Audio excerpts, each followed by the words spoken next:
Hey, everybody. Thank you for your patience.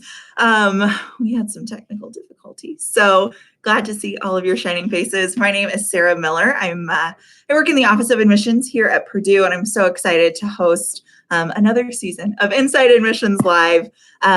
Just so you're aware, we probably have a lot of new seniors joining us. Hopefully you're not watching this again if you're already at Purdue, or you watched it last year because you were a senior and then you went to Purdue and now all is well. Anyway, for a lot of you, this is your first time applying to college, I would hope. And we just want to walk you through that process. And about every month, we'll host these live events where you can ask questions, and we'll dive a little bit deeper into parts of the admissions process as you kind of move throughout your senior year. So tonight, we're talking about the application, the ins and outs, kind of giving you a toolkit to use as you apply to college. Fernando, James, and Caitlin are all in the live chat, so they will be responding to some questions, and then I'll be taking them live as well. But I just want to make sure that hopefully you already watched our pre-video that's on our YouTube channel. So if you haven't watched that already, you don't need to leave right now. You won't be behind by any means, but definitely make sure that you reference that, even if you've already watched it before. That'll be on our channel forever. So you can watch it if you have questions. It's a really good refresher for what goes into the application process. Before we dive in, I already have a question waiting from John, who sent in a question to our survey. And John wanted to know if watching the YouTube lives will give him an edge to being admitted to Purdue. No, but yes. So we don't really review demonstrated interest. There are some colleges that you're probably applying to where they might look to see if you participated in their online chat or if you visited their campus. There are lots of things that go into that, but Purdue doesn't review that as part of our admissions decision. So you're not going to get like bonus points or a gold star on your application, but it will give you some kind of behind the scenes advice, candid information from yours truly to kind of walk you through the process and meet all of the deadlines that you need to be aware of. So let's review really quickly, and then we'll dive into those questions, into all of the questions that you have. First, you need to decide whether you're going to apply using the Common App or the Coalition application. We do not care which application you use. Ask your high school counselor for guidance. Like I said, we really don't care. Common App, Coalition App, both are fine with us.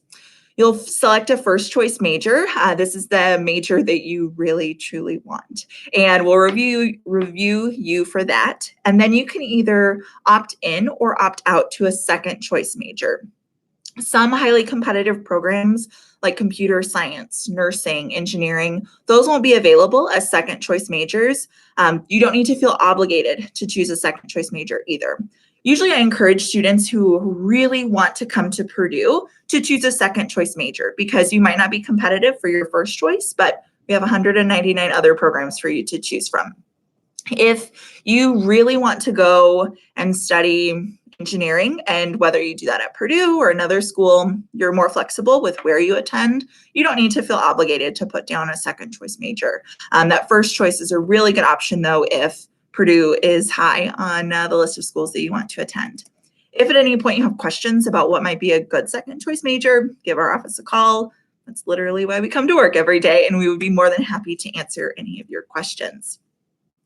And Sarah, not me, Sarah, another Sarah submitted a question through our survey, and she asked, Purdue is her #1 school. She really wants to get in. If she's not admitted to her first choice, am I automatically reconsidered for my second choice? And the answer is yes. So if you're not admissible to your first choice major, we will automatically review you for your second choice major.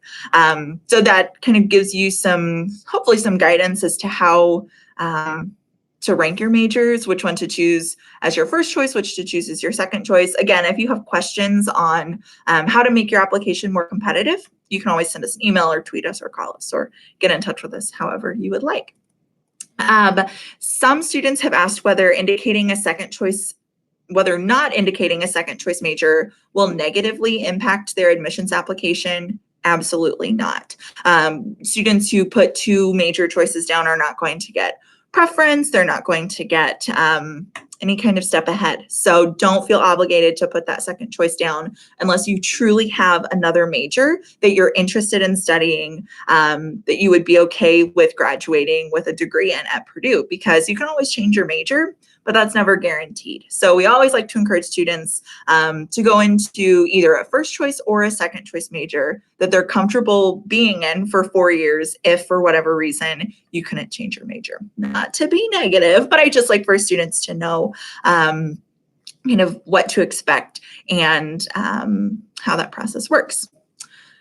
Let's see, someone submitted a question about choosing undecided as a major and asks whether that puts him at a disadvantage, and that's absolutely not the case either.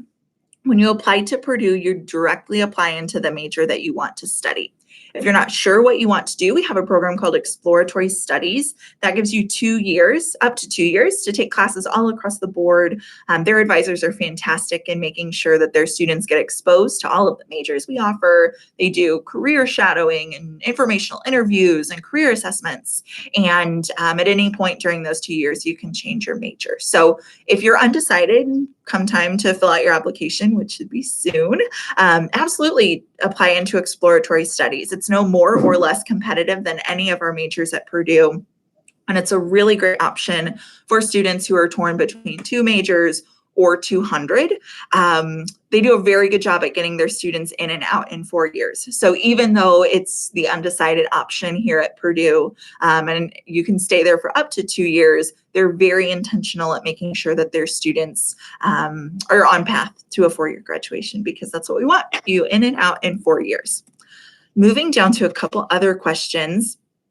Chris had an interesting question. He asked in the Common App, there's a question about activities at Purdue, and the drop-down choices are dance, music, and ROTC.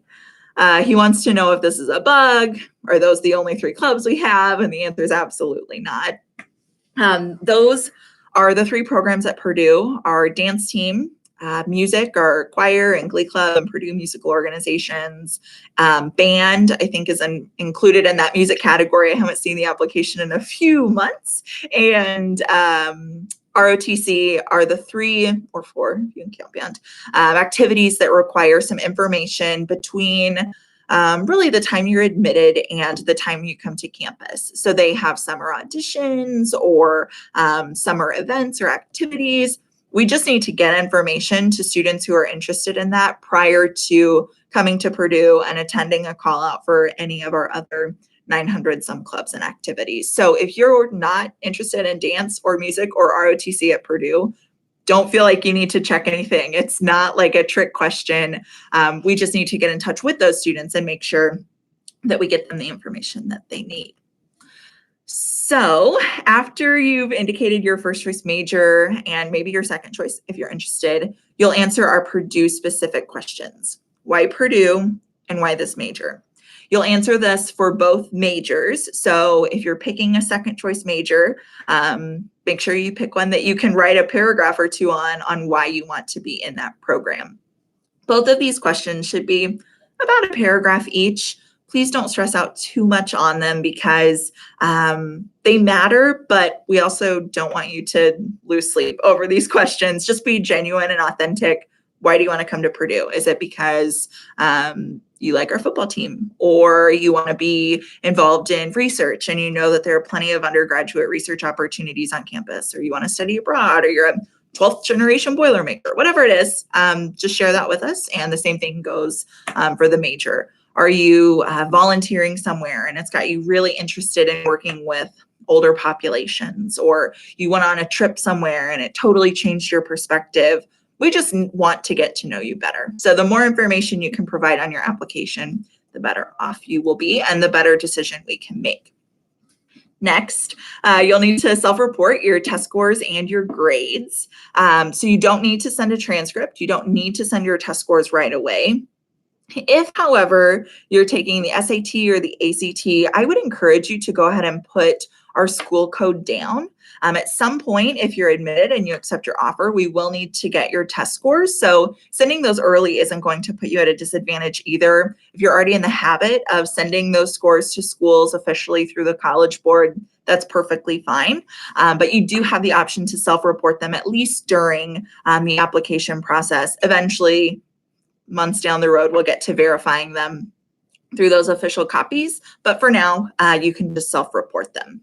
Your courses, we need the official course title directly off your transcript and the exact grade that you got from them. So the easiest way to do that is to request a copy of your transcript from your guidance counselor, school counselor, and literally copy it word for word, letter for letter.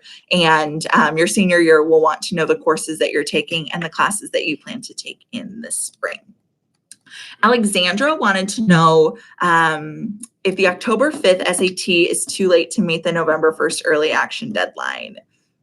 It's going to be close, Alexandra. I would not encourage you to, if that's the only test that you can take, then take the October 5th test. I know that it's pretty close. So there's not going to be one between now and then that I know of, but it's going to cut it really closely. And if you don't meet the November 1st deadline, you don't meet the November 1st deadline. And that's pretty firm, but we just can't make any exceptions. So if you've taken an SAT or an ACT prior to that October test date, go ahead and send those scores or report those scores to us. Then, if we get additional test scores after that and we haven't reviewed your application, we're more than happy to look at those test scores too. You just want to meet that deadline, and we have to have all pieces of the puzzle in order for you to meet the November 1st deadline. So it's close on that October SAT date. You can take it, but just try to get some other scores to us because things happen. Our admissions director likes to say that admissions is a very human process. So not to scare you, I know that it's a scary process in and of itself, but we just like folks to know that it takes time for College Board to send scores to us, for transcripts to be received, for all of these processes to happen. So work in plenty of time.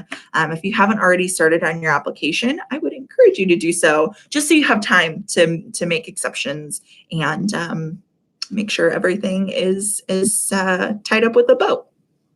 For our international students who are hopefully watching, depending on that time difference, you'll do the exact same steps, report your grades. Don't worry about converting them to the US grading scale. We will evaluate your grades based on your school and country's grading scale. We've got lots of members on our staff who are very knowledgeable in international student transcripts and knowing how to translate that for the rest of our team. International students also need to prove English proficiency. This is usually done through the TOEFL score or the IELTS score, sorry. So make sure that you submit those or one of those to us during your application process. Both domestic and international students, if you're, like I mentioned before, if you're offered admission, we have to know that what you told us was true. Of course, we know that it will be, but we will need official copies of both your test scores and your transcripts.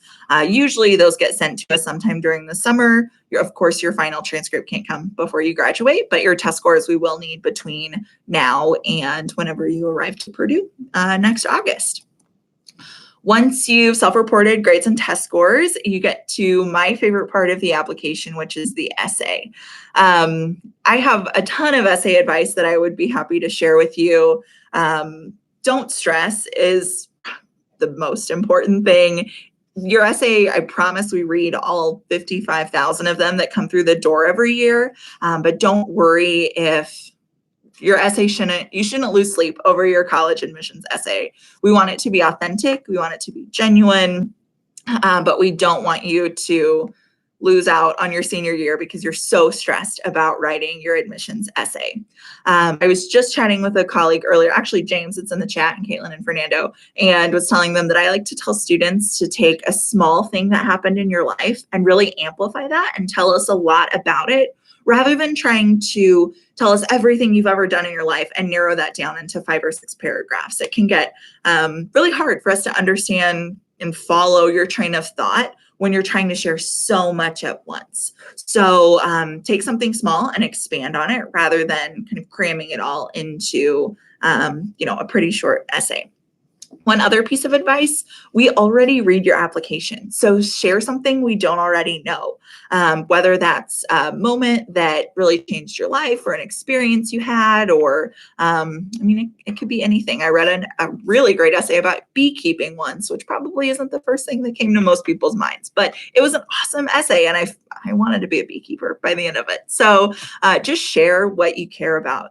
And I think that can make really, really great essays. Have someone proofread your essay, but don't over proofread it. Your essay is not a time to practice your SAT vocab words. If it's not a word that you would use in real life, don't try to toss it into your essay. We're just real people, and your vocabulary is one of the last things that we will probably be looking at when we're reading your application. So use it as a way for us to get to know you. We know that you're real people over there, and we just really want to get a feel for who you are and what you're interested in and what you care about. So essays, like I said, I could go on and on about those, but just be authentic. Your last step in the application process is to pay the fee. If you qualify for a fee waiver, just let us know in the application, and it'll kind of work itself out on the back end. The Common App, I will tell you, is kind of weird. I hope no one from Common App is watching right now. But once you pay the application fee, you need to go back to the application and click submit. So just a heads up, just a little tip or trick. Like I said, you'll benefit from watching, that you need to take that additional step and go actually click the button that says submit. I believe once you click submit, you should get an email from us, and it will say, like, thank you for submitting your application. If you don't receive any communication from us after you've submitted your application and a week or so has gone by, you might want to give us a call or send us an email and just double check. It never hurts to double check anything ever in life, but especially in the admissions process. And we would be more than happy to just confirm that your application's received and you're all set. Let's talk about November 1st, that early action deadline. I can't say November 1st enough. And if you watch the next few, I guess this one and the next one, you'll probably hear it so much that if you had a nickel, you could pay for your college tuition, because you have to get your application in before or on November 1st, technically, because people always want to get technical, and that's fine. You have until 11:59 p.m. Eastern Time on November 1st. Would I encourage you to wait until 11:58 p.m. Eastern Time on November 1st to submit your application? No, I definitely would not. Please don't. My heart rate's going up thinking about it. It's just so important to get your application in early and on time, not only for your peace of mind, but you want to make sure that you get full consideration for our merit scholarships and priority consideration for all of our majors. Some of our programs have November 1st deadlines, things like computer science, vet nursing. We just want to make sure that there's enough space for all of our most qualified students. So by waiting and waiting and waiting, you're really kind of missing out on making sure that you have the best chance for the program that you want. November 1st is also the deadline for our honors college. That is a separate part of the application. So make sure if you're interested in honors, you also do that part of the application. And that needs to be done before November 1st as well. And then everyone who applies before November 1st will have a decision on January 15th, not a minute before, not a minute later. So get it done now. You have a week left in September, October, November, December. So 3 full months to enjoy all that is your last year in high school, homecoming and whatever else fun happens in the first semester. Prom, I know, is next semester, but there's a lot going on, and you don't want to, I was just telling a group of students this week, you don't want to wake up on a Saturday morning after going to the football game and going out to Taco Bell with your friends afterwards and think, oh, I really need to work on my college application today. Like, just do it and get it done. And then your parents will quit bugging you and you can kind of breathe until those decisions start to roll out. So November 1st, November 1st, November 1st. That's all I ask. Heather sent us an interesting question on the survey. She said if there's an award or accomplishment that's pending on or before November 1st, like Boy Scouts of America or a number of awards or activities that you could participate in, should you indicate it on your application or should you update your application once it's been received? It's kind of up to you how you want to word that. You can always put down that it's pending or you're a finalist, depending on what it is that you're applying to or a part of. If anything changes or you get a really cool, unique, prestigious award after you submit your application, call us or send us an email. We would be more than happy to answer your questions, to update your application. When it comes to making application updates, it's often easier to send us an email just so we have a train of it and can easily plug that into your application. But we would be more than happy to make any changes. You can also change certain things in your application portal. So once you apply to Purdue, you'll get a login for an application portal where you can check all of your materials and make sure your application's complete. That's where your decision will be on January 15th. And that can be a really good place to make changes as well, depending on what it is that you need to change. But if anything big happens after November 1st, let us know. We would be happy to consider that. If you miss, I'm going to harp on it again. If you miss November 1st, even by a minute, you could miss scholarship consideration. You won't be able to apply to the Honors College, and then you'll move into our regular decision application pool. So please, please, please, please, please get that application done. I beg of you. I know everyone else is probably begging you to, but random admissions girl from Purdue is also going to say, please, please, please, November 1st. The regular application, regular decision application. So the absolute latest that you can apply to Purdue is January 15th. Students who apply between November 2nd and January 15th will get a decision on March 31st. I always encourage students to apply early action. There's really no benefit to waiting until regular decision. Even if your test scores were lower than what you thought, you can always send those scores to us later. Like I mentioned, as long as we haven't reviewed your application, we'll include them in our review. So please, please, please apply early action, get it done, and we'll get you a decision on January 15th, and we'll be here to celebrate with you. Let's see, some questions that are coming from the chat. So we made it through the application. I said I was going to walk it through, but I kind of lied to you and walked through and answered some of our questions that we had received before. So let's get to your questions from tonight. Someone wanted to know whether letters of recommendation are required for Purdue. The answer is no, but I strongly recommend them.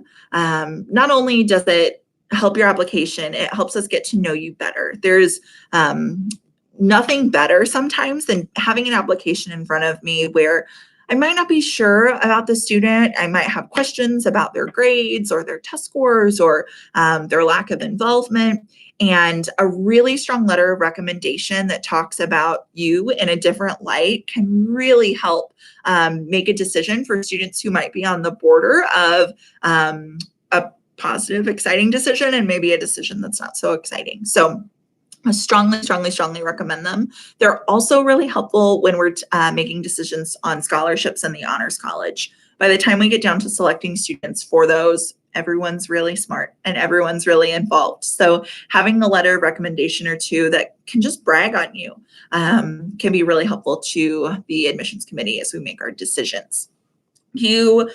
Since they're not recommended, since they're not required, you can send them at any point.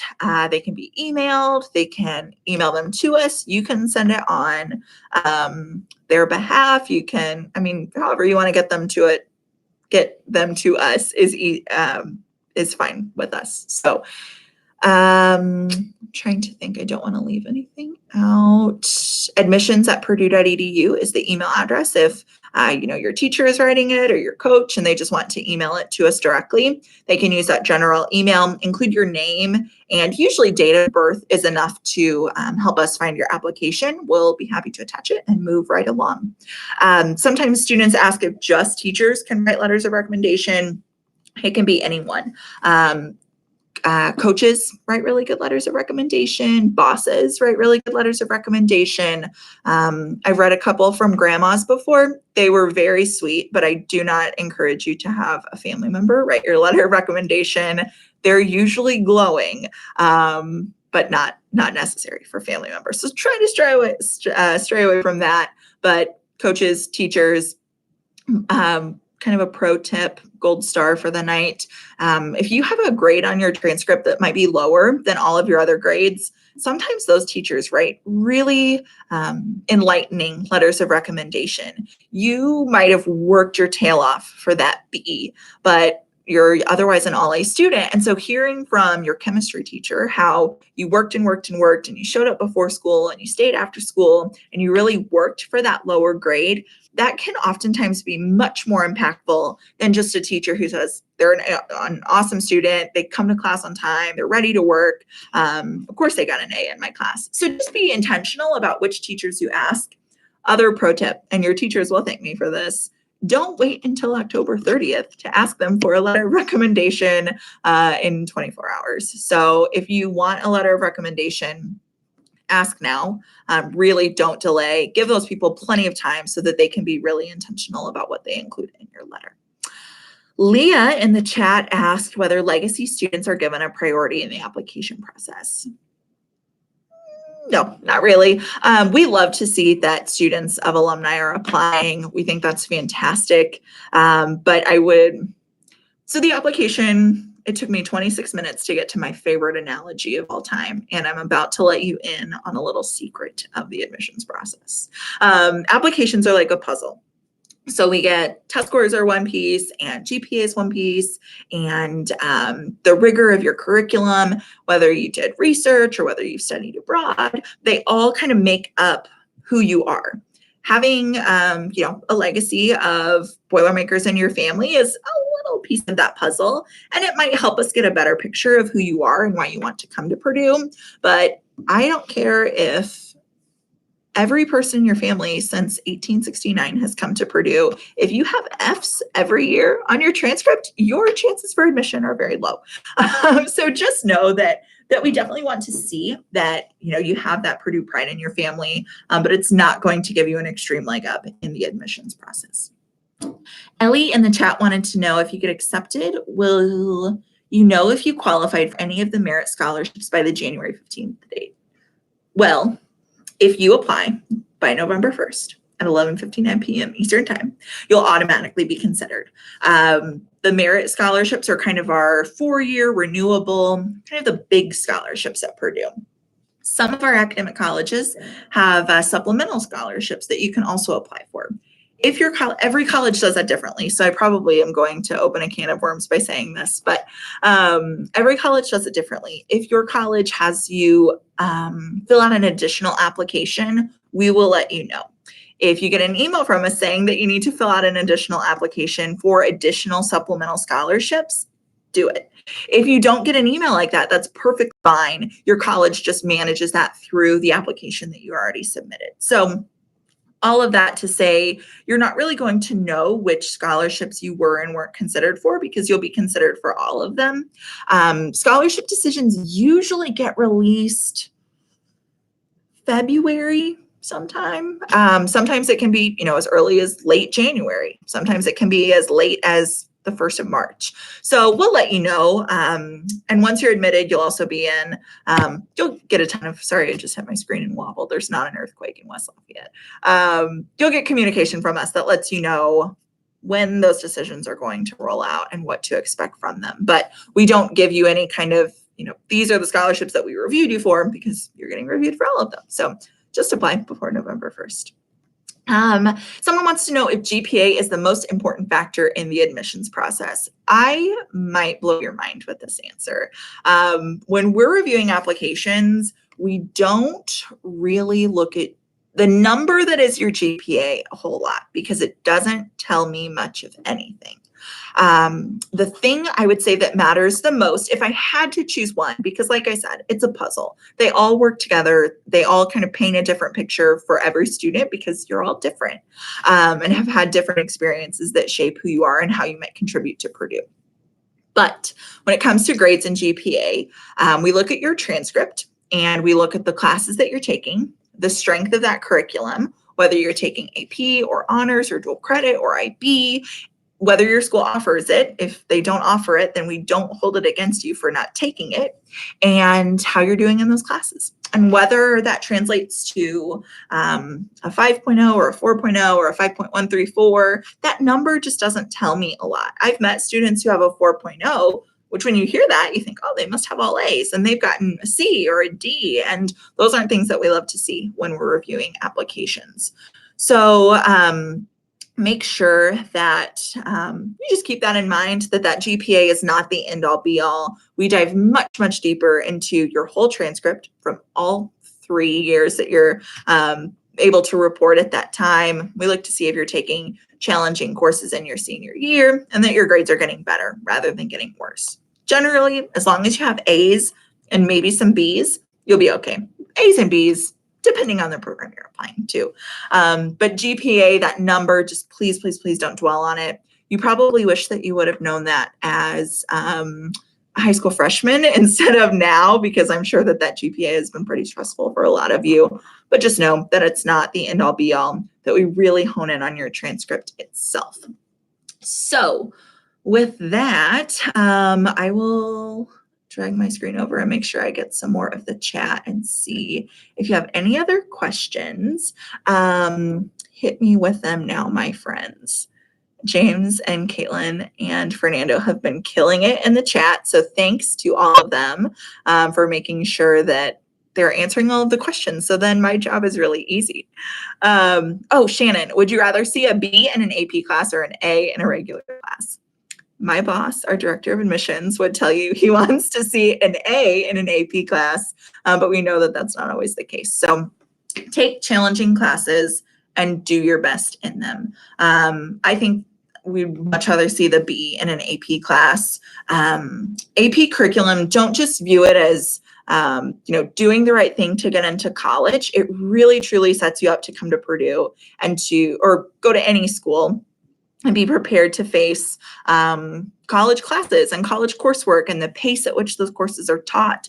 AP courses do a very good job, and IB, honors, dual credit, things like that, at making sure that you're ready to come to college and do well. So don't just view that as I have to take an AP because I've got to get into college. Take an AP course because you want to take it and you want to use that as kind of a launching point for the curriculum that you're going to be taking once you get into wherever you decide to go.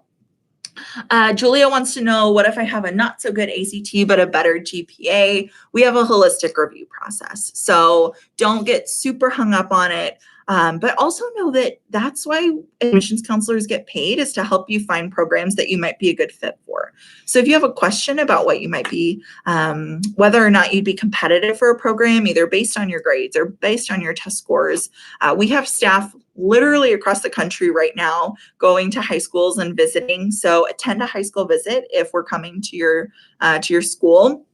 Come see us at a college fair, call us, email us, write us on Twitter, DM us on Instagram. I run all of our social media channels. So not only will you be getting great help, you'll be getting great help from yours truly. And I would love to chat with you there. So don't hesitate to send us a message on any of our social media platforms if you have questions about whether or not you'd be competitive. Oh, Ellie had a great question. Will you look more at the score we got on the AP exam or the grade that you got in the AP class? We're going to pay much more attention to the grade that you got in the class. So don't stress a lot about those AP courses or the AP exams. Usually we do accept the 3s, 4s, and 5s. And we'll talk later in the year about AP credit and transferring that in and what it looks like, because it can get kind of finicky. There's no perfect answer for every student, but just know that we're going to pay a little bit more attention to the grade that you're getting in the class rather than the exam. Obviously, if you're doing really well on the exam, you should have a pretty good grade in the class, but we know that those exams are difficult and aren't going to hold it against you for trying to take that and get credit. Let's see. Oh, someone wanted to know, and this, I probably should have mentioned this to start.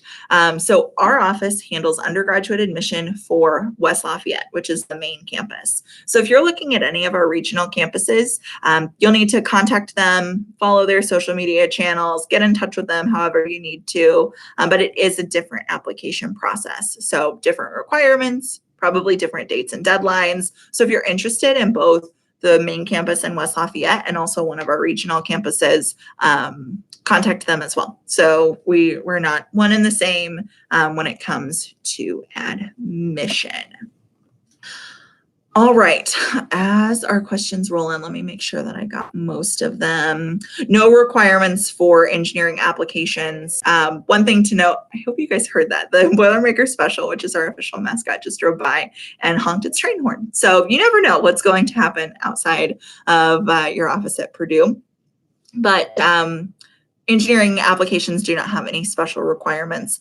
I think, I might be wrong, but I think the only extra requirements that any of our applications would ever require are some of our programs in the College of Liberal Arts that might have a portfolio review. And we'll let you know if you're applying to one of those majors.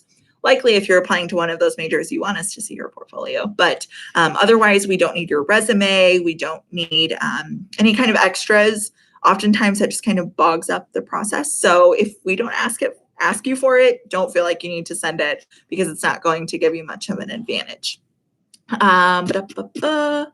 Luna wants to know, this kind of piggybacks off of the regional campus question. Is there a difference between Iupui in Indianapolis and Purdue in West Lafayette? And the answer is yes, very much so. Iupui is a totally separate institution. So Purdue degrees are granted there, but it's a totally different college, totally different campus experience. It is smack dab in the middle of Indianapolis, which is a major urban city. So very different vibes. It's an awesome school. They have a really nice swimming and diving facility. But yeah, totally different. So separate application. You'll have to go chat with them. We like to see leadership experiences. We're gonna wrap up pretty soon, but I want to make sure all of your questions are answered. Someone wants to know our top majors in terms of like competitiveness. Computer science, right at the top. Nursing, flight, engineering. Those are kind of the four that come to mind right off the bat, but computer science is certainly our most competitive major right now. Ellie wants to know how important leadership roles are in school activities. If you run out of space for activities on the application. I didn't know that they limit you, but if you run out of space, there's a section called additional info, so you can toss. Actually, I do think I've seen students who have included more activities in that additional information section. So you can always use that. Extracurricular activities, leadership experiences, they're really important in the process. We want you to come to Purdue and not just get a great degree, but also contribute to our campus community. So by seeing that you're participating in high school in whatever it is that you care about, that's perfect. We don't need you to be involved in every club that your high school offers. We want you to be involved deeply in the things that you care about. So if that's just a couple things, that's fine, but share with us what all you've done rather than just kind of listing it. We don't know what you don't tell us. So the more information you can put down on your application about the things that you're involved in and the projects you contributed to, that's going to give us a much better idea of who you are and kind of how you can fit in onto our campus and how you can excel here than just kind of listing a ton of things and not being really thorough about anything. So with that, I think we're going to wrap up. I'm really grateful that you guys joined us tonight. I know that this admissions process can be really daunting, kind of scary, very stressful, and we don't want that to be the case. So if you have questions, you can always email us, admissions@purdue.edu. You can call us. Like I said, you can write us on Twitter at Purdue Admission. You can DM us on Instagram at Purdue Admission. You can send us a message on Facebook. We're Purdue Admissions on there, or Purdue Office of Admissions. You'll find us. But feel free to reach out to us, not only through email or phone calls, but also through social media. Follow us on all our social channels, because it's a really good way to get insight into what life is like as a Boilermaker, and enjoy your senior year. We know that this is stressful, but we want you to enjoy the next year and all that lies ahead. So we'll be doing these about once a month. Like I mentioned, we'll post the guides ahead of time, so you get something to reference and look back on and share with your friends. And then we'll do another live probably towards the end of October. So thank you again for joining us. Subscribe to our channel. I feel like a blogger or a, what are they called? Influencer saying that. Subscribe to our channel, and we'll see you guys in about a month, if not on campus sooner. Boiler up.